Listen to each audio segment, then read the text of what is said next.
Hello brilliants. अभी हम जो कर रही हैं वो है मूल गणित यानी कि बेसिक मैथ। बेसिक मैथ क्या होता है, उसके अंदर बहुत सारी चीज़ें ऐसी है जो कि बेसिक होती है मैथ को समझने के लिए।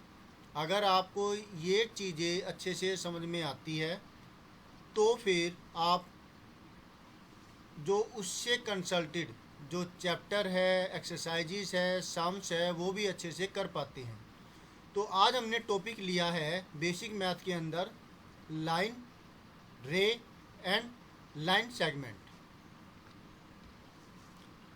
तो एक लाइन क्या होती है? Line is a collection of all the points which are extremely small in size and they are extending in both the opposite directions। Line क्या होता है? ये उन सभी पॉइंटों का कलेक्शन होता है जो कि बहुत छोटे हैं, बहुत पतले हैं और ये दोनों ही तरफ बढ़ रहे हैं। जैसे मैंने ये ड्रॉ की, ये वैसे एक लाइन सेगमेंट है लेकिन ये रे बन जाती है, सॉरी लाइन, यस लाइन बन जाती है जब इसके दोनों तरफ हम ऐसे एरो साइन लगा देते हैं जो कि ऊपर की तरफ भी बढ़ रही है और ये नीचे की तरफ भी बढ़ रही है इनफाइनाइटली।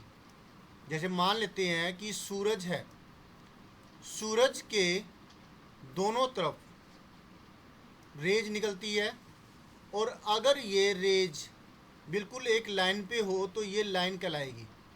जैसे कि ये वाली रे है, ये इस तरफ है और ये इस तरफ भी। अगर मैं इसको ऐसे स्ट्रेट लेकर के जाऊं तो ये ऐसे, राइट। अगर ये स्ट्रेट लाइन में है, बिल्कुल स्ट्रेट है, तो ये भी एक लाइन बनाएगी। कैसे भला?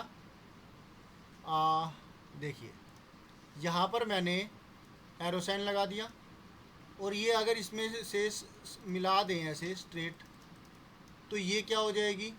इसकी रे लाइन में कन्वर्ट हो जाएगी और ये इनफाइनाइटली, जब तक कोई बीच में ऑब्स्टेकल ना आए तो ये पूरे ब्रह्मांड में लगातार फैलती चली जाएगी, आगे बढ़ती चली जाएगी, वहाँ तक दूर तक दिखाई देती है फिर ये। ठीक है, तो ये लाइन कहलाएगी। आपको समझ में आया लाइन क्या होता है? Collection of all the points. अब ये सही से मैं नहीं बना पा रहा हूँ, आप समझ जाइए कि बहुत सारे पॉइंट्स हैं इनफाइनाइटली और स्ट्रेट है बिल्कुल, ये थोड़ी तिरछी जा रही है और दोनों तरफ बढ़ रही हैं। क्लियर है? अब बात आती है कि जो ये लाइंस होती है कैसी कैसी हो सकती है, कई टाइप की हो सकती है। उसमें से कुछ मैं आपको बता देता हूँ। जैसे एक ये वाली जो लाइन है और एक ये वाली लाइन है, ये दोनों एक दूसरे को एक पॉइंट पे काट रही है, तो ये कहलाती है इंटरसेक्टिंग लाइंस, राइट।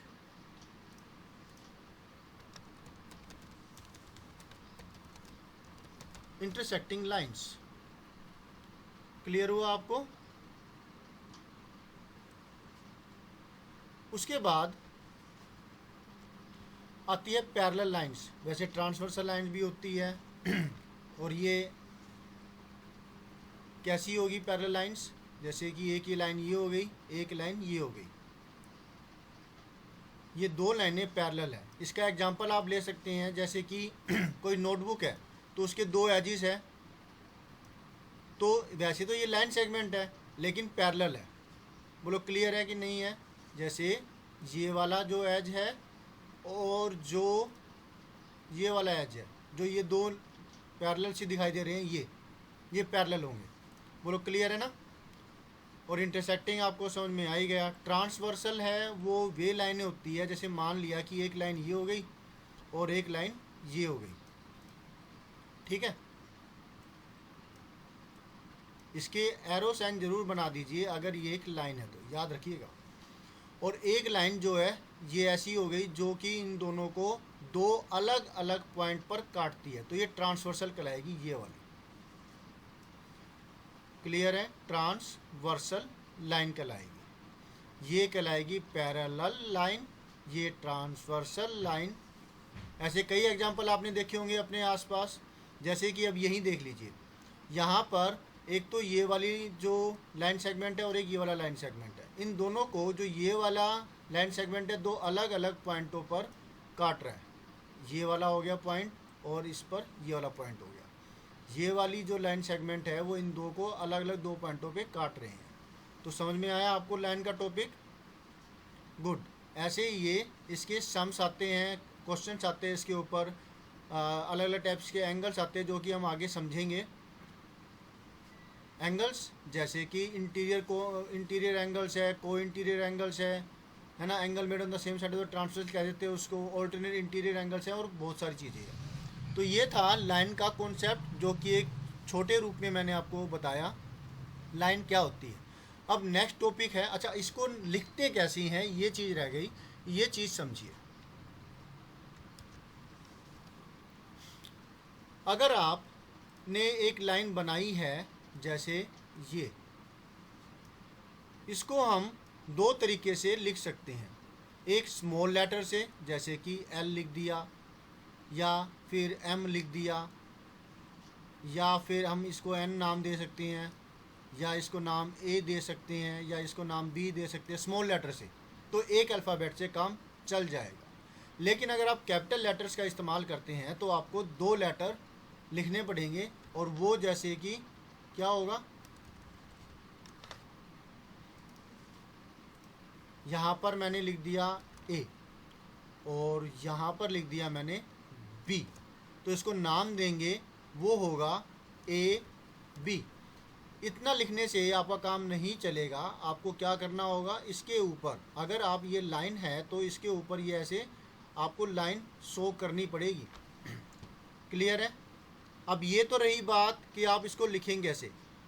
अब अगर मान लेते हैं इसके अंदर बीच में कोई और पॉइंट भी है तो इसके कई नाम हो सकते हैं। ऐसे तो ये टॉपिक बहुत बढ़ सकता है, ज़्यादा ना बढ़ा करके मैं छोटे रूप में आपको बता देता हूँ। जैसे ये पॉइंट सी कह दें हम, और ये पॉइंट डी कह दें, तो इसके कई नाम हो सकते हैं। जैसे इसको हम कह सकते हैं ए सी, इसको कह सकते हैं ए डी, या फिर हम इसको डी ए भी कह सकते हैं। और इसी तरीके से इसको हम ए सी के साथ साथ सी ए भी कह सकते हैं। फिर इसको हम कह सकते हैं कि ये ए डी ए बी तो हमने हो ही गया, और साथ में यहाँ पर हम इसको बी ए भी कह सकते हैं। बोलो क्लियर है? लेकिन आपको एक बात नहीं भूलनी, आपको यहाँ पर एरो साइन नहीं, जो ये जो साइन है लाइन का, ये ज़रूर लगाना है, भूलना नहीं है। अगर आप इसको लाइन कह रहे हैं तो राइट, ये यहाँ पे लगा देंगे। इसी तरीके से इसको यहाँ लगाएंगे, और इसी तरीके से इसको यहाँ, और बाकी सब पर भी जहाँ पर आप इसको एक लाइन कह रहे हैं। क्लियर है ना? टॉपिक क्लियर हुआ लाइन का, जो छोटे रूप में मैंने आपको कहा। वैसे तो इसकी और भी कई सारी बातें हो सकती हैं, लेकिन आपके सिलेबस के हिसाब से इतना आपके लिए इनफ होगा। ठीक है? अब नेक्स्ट बात आती है रे। रे क्या होती है? अ रे is a portion of A line.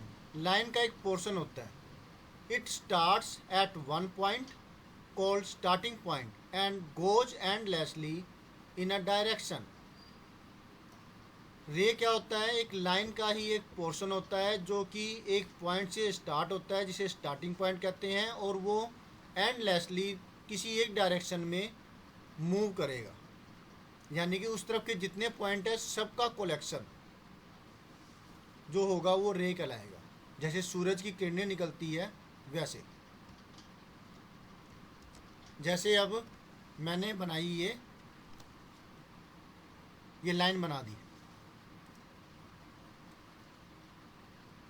ठीक है, स्ट्रेट नहीं आई। अब चलो ठीक है, ये एक लाइन बनाई मैंने और इसको नाम दे दिया ए और इसको नाम दे दिया बी। तो ये तो रही लाइन, लेकिन अगर हम इसको काट दें मतलब ये वाला पार्ट जो है मैंने इसको अलग कर दिया और यहाँ पर कर दिया ये, तो ये एक रे हो गई जिसका स्टार्टिंग पॉइंट जो है वो बी है, बी से स्टार्ट होकर के ये आगे की तरफ बढ़ रही है। या फिर मैं इसको नाम दे दूं ऐसे,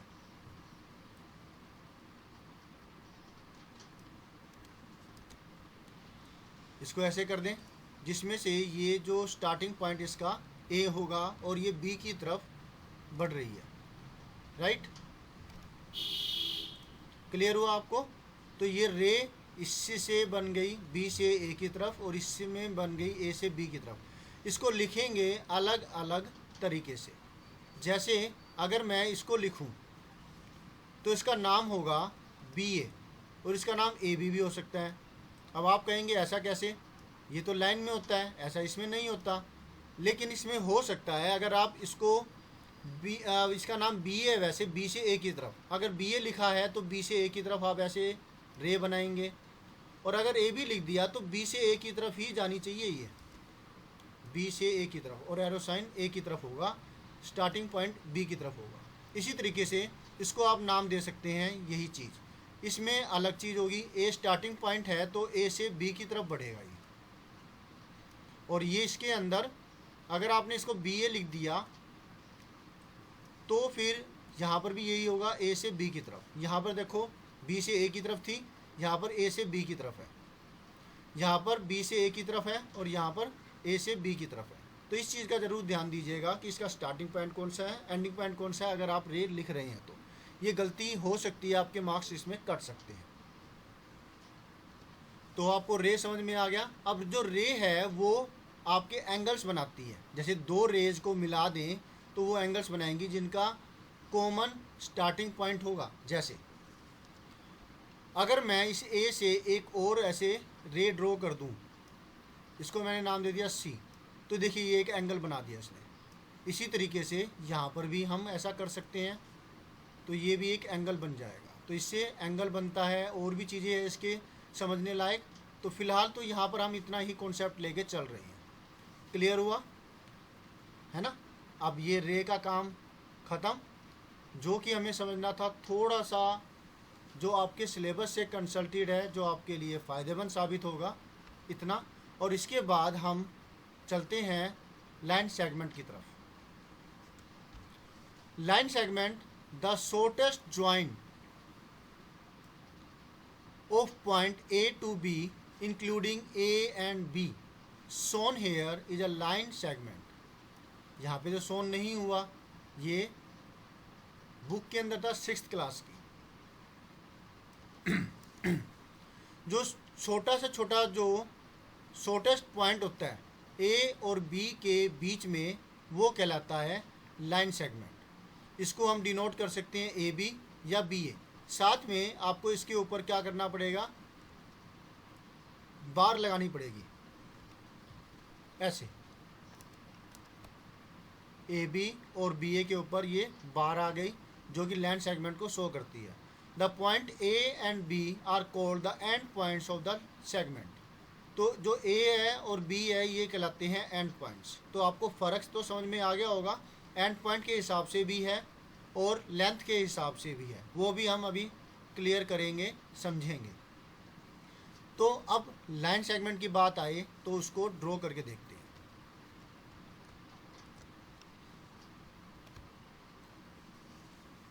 लाइन सेगमेंट, जैसे कि ये एक पॉइंट हो गया ए और एक पॉइंट हो गया ये बी। अब ए से बी जाने के रास्ते तो बहुत है, यानी कि आप ए से बी की तरफ बढ़ो, एक रास्ता ये हो गया। अब एक ए से आप बी की तरफ ऐसे बढ़ते हो, और एक बढ़ते हो आप ए से बी की तरफ ऐसे। ऐसे कई रास्ते हो गए ना। लेकिन बात आती है कि आपको वो लेना है जो कि शॉर्टेस्ट डिस्टेंस है। शॉर्टेस्ट डिस्टेंस कौन सा होगा? क्या ये होगा, क्या ये होगा, या फिर ये होगा? ये होगा शॉर्टेस्ट डिस्टेंस। यस, ठीक है। सबसे छोटा डिस्टेंस ये है जो कि कहलाएगा लाइन सेगमेंट ए और बी के बीच में। तो इसको हम जब ड्रॉ करते हैं तो ऐसे इसके दो एंड पॉइंट होंगे, एक एंड पॉइंट होगा ये वाला और एक एंड पॉइंट होगा ये वाला। इसको हम नाम दो तरीके से दे सकते हैं। अगर मान लिया कि मैंने ये वाला पॉइंट जो है, अगर ये मैंने लिया है ए और जो ये वाला पॉइंट है इसका नाम लिया बी, तो आप इसको कह सकते हो ए बी या फिर बी ए। लेकिन आपको काम ये करना है कि इसके ऊपर ये ज़रूर आपको ये ड्रॉ करना है लाइन सेगमेंट, ठीक है। अब लाइन सेगमेंट के कई एग्जांपल्स हो सकते हैं, जैसे कि आपकी ये बुक है, बुक होगी तो बुक के अंदर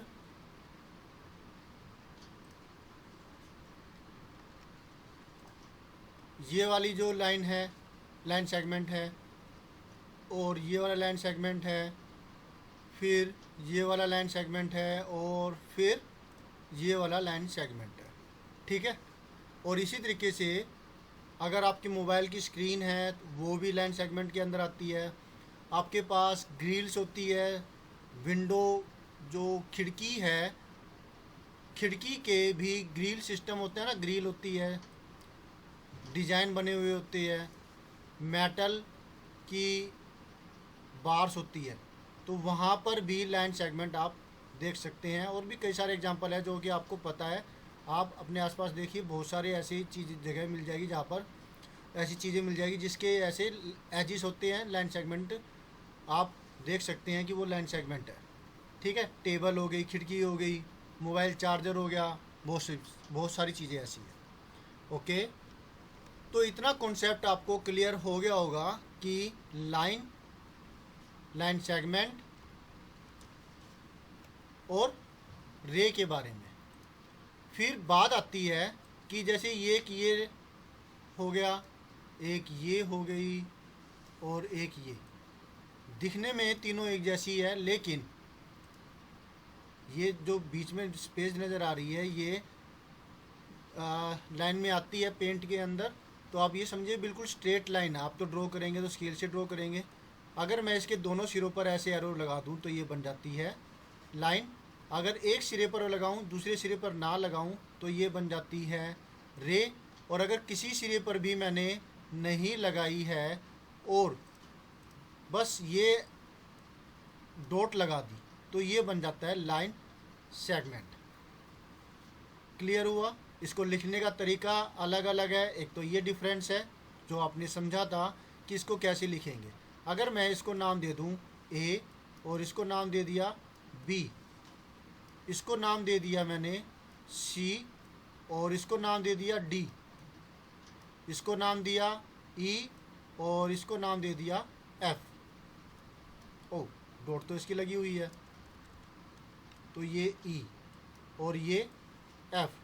तो लिखने के अंदर इसको लिखेंगे ए बी, इसको लिखेंगे सी डी और इसको लिखेंगे ई एफ। लेकिन इसके ऊपर क्या बार आती है, कैसी आती है, वो आपको ध्यान रखना है। इसके ऊपर आपको लगाना है ऐसे निशान, इसके ऊपर लगाना है ऐसे नहीं, ओके। इसके अंदर लगाना है डी से सी की तरफ। यहाँ पर भी ये फालतू आ गई क्या, चलो इसको नाम कुछ और दे देंगे तो फिर, या फिर काट ही देते हैं इसको। चलो हटो, आपकी ज़रूरत अभी नहीं है। ये हो गया डी सी, ओके। और इसके अंदर हम सिर्फ ये एक बार सी लगाएंगे, डन। फिर ये दोनों इसके दो एंड पॉइंट, कोई एंड पॉइंट नहीं होता, ये दोनों तरफ एक बढ़ती रहती है। इसमें एक एंड पॉइंट होता है जो कि ये डी है। यहाँ पे तो शो करने के लिए हमने इसको बी लिखा है, लेकिन ये एंड पॉइंट नहीं है इसका। और यहाँ पर इसके दो एंड पॉइंट है, एक एंड पॉइंट है ये और एक एंड पॉइंट है ये, राइट। तो एंड पॉइंट के हिसाब से इनमें डिफरेंस कर सकते हैं, लेंथ के हिसाब से डिफरेंस कर सकते हैं, लिखने के हिसाब से डिफरेंस कर सकते हैं, और भी चीज़ें आ सकती है। तो इतना आपके लिए इनफ होगा, आपको समझ में आ गया होगा कि ये क्या चीज़ होती है लाइन सेगमेंट और रे। Thank you students for watching your on video. मिलते हैं नेक्स्ट वीडियो में मैथ के किसी और बेसिक टॉपिक के साथ में। बाय।